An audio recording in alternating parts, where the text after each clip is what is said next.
آٹے اور چینی کے اسکینڈل نے حکومت کی بنیادیں ہلا کے رکھ دی ہیں۔ حسن مختار فارغ، ارباب شہزاد فارغ، رزاق داؤد فارغ اور جہانگیر ترین بھی چیئرمین ٹاسک فورس کے عہدے سے فارغ۔ وزارتیں بدلی جا رہی ہیں، استعفے لیے اور دیے جا رہے ہیں، اور لگتا یوں ہے کہ یہ اسکینڈل حکومت کے لیے وبال جان بنتا جا رہا ہے۔ حکومت کو ایک اور شدید بحران کا سامنا۔ آٹے اور چینی کے اسکینڈل نے نہ صرف حکومت کو ہلا کے رکھ دیا ہے بلکہ حکومت اس وقت شدید مشکلات میں گرفتار ہوتی دکھائی دے رہی ہے۔ جہانگیر ترین کو ٹاسک فورس کی چیئرمین شپ سے اور حسن مختار کو فوڈ سیکورٹی کی وزارت سے ہٹا دیا گیا ہے۔ وفاقی کابینہ میں بڑے پیمانے پر تبدیلیاں کر کے کپتان نے اپنی حکومت کو بچانے کی بھرپور کوشش شروع کر دی ہے۔ جہانگیر ترین نے چیف سیکرٹری اعظم خان پر الزام لگایا ہے کہ آٹے اور چینی کی جو رپورٹ سامنے آئی ہے، جو ایف آئی اے نے رپورٹ جاری کی ہے، اس کے پیچھے اعظم خان کا ہاتھ ہے۔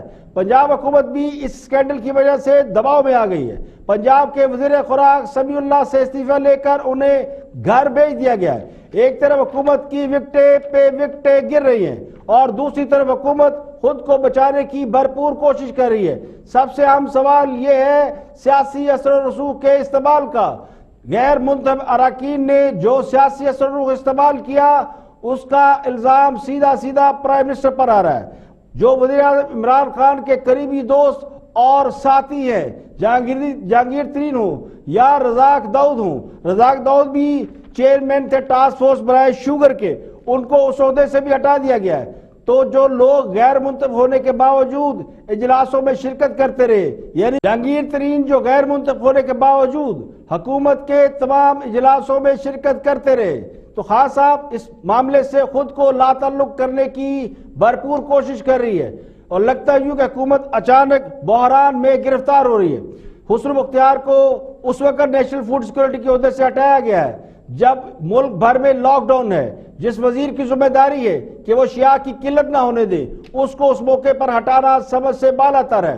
پرائم منسٹر یہ تو کہتے ہیں کہ اس وقت آٹے اور چینی کی جو رپورٹ ایف آئی اے کی ہے وہ حکومت نے جاری کی ہے، تو حکومت نے کیا اس بات کی تیاری کر لی تھی کہ اس رپورٹ کے بعد اتنا بڑا کرائسس آئے گا کہ وزیر اعظم کو تمام کابینہ بدلنی پڑے گی؟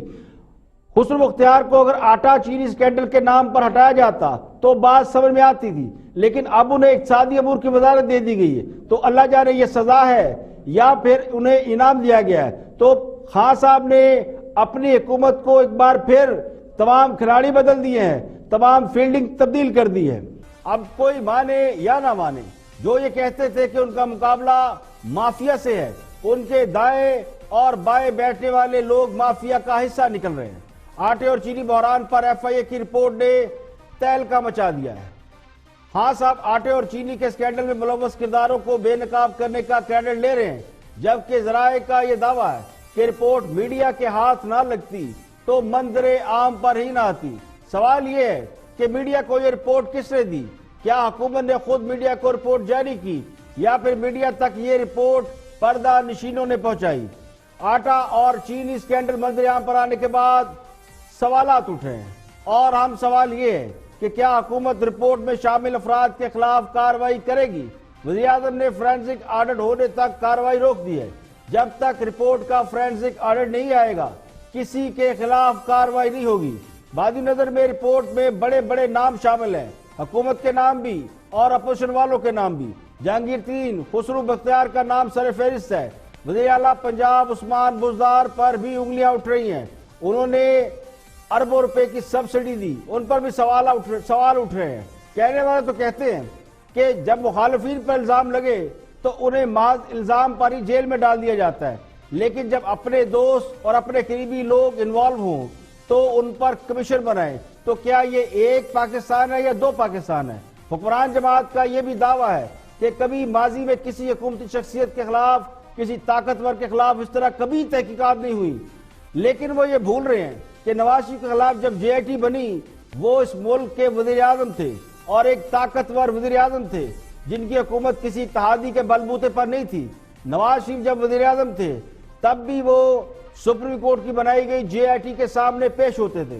پیپلز پارٹی کے ایک وزیر کو حج اسکینڈل میں وزارت سے ہاتھ دھونا پڑا، حامد سعید کاظمی کو جیل جانا پڑا۔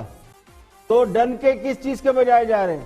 ابھی تو صرف رپورٹ آئی ہے، یعنی ابھی تو پارٹی شروع ہوئی ہے۔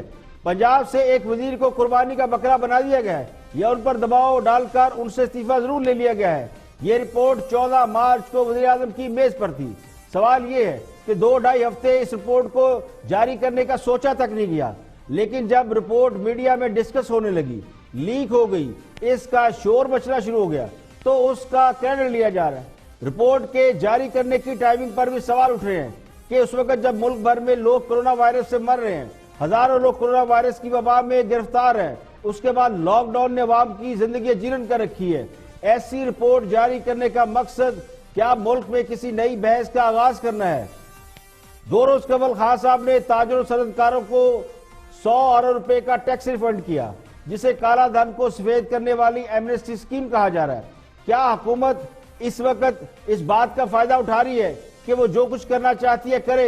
اس وقت نہ اپوزیشن بولے گی نہ عوام کچھ کریں گے، کیونکہ ملک میں لاک ڈاؤن ہے، سب ہنسی خوشی قبول ہو جائے گا، تھوڑی بہت بحث ہوگی، ڈیبیٹ ہوگی، ٹاک شو ہوں گے، لیکن کام ہو جائے گا۔ کالا دھن سفید کرنے کے لیے ایک طرف ایمنسٹی دی گئی، دوسری طرف صنعت کاروں اور کاروباری طبقے کو راضی کرنے کے لیے ٹیکس واپس کیا گیا، آٹے اور چینی کے اسکینڈل کی رپورٹ منظر عام پر آنے کا کریڈٹ لیا گیا، لیکن یہ سب کچھ تو کیا جا رہا ہے۔ جو نہیں کیا جا رہا وہ ہے عوام کو راشن نہیں دیا جا رہا۔ اصل سوال اس وقت لاک ڈاؤن کا ہے، کرونا کا ہے، یا پھر عوام کو راشن دینے کا ہے، یا پھر سیاسی معاملات کو ہوا دینے کا ہے۔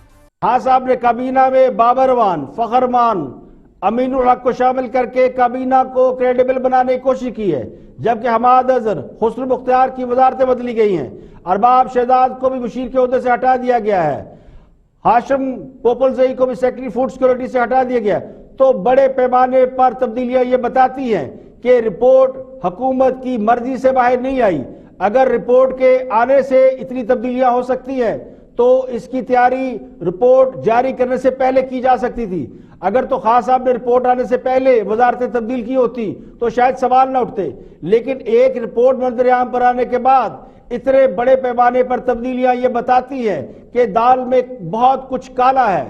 اتنے بڑے پیمانے پر تبدیلیاں یہ بتاتی ہے کہ آٹے اور چینی کے سکینڈل کو بہت سیریس لیا گیا ہے، اور شاید وہ قوتیں، وہ طاقتیں جو خان صاحب کو اس حوالے سے ہمیشہ سپورٹ کرتی رہی ہے، اب وہ طاقتیں شاید اس بات پر خوش نہیں تھی کہ آٹے اور چینی کے سکینڈل میں ملوث افراد زیادہ تر وزارتوں پر رہے، یا حالانکہ وزیر اعظم نے کہا تھا کہ وہ فرانسک رپورٹ آنے کا انتظار کریں گے، لیکن فرانسک رپورٹ آنے سے پہلے ہی اتنے بڑے پیمانے پر تبدیلیاں اور وزارتوں کا واپس لیا جانا یا عہدوں کا واپس لیا جانا یہ بتاتا ہے کہ پس منظر میں اور بہت کچھ چل رہا ہے۔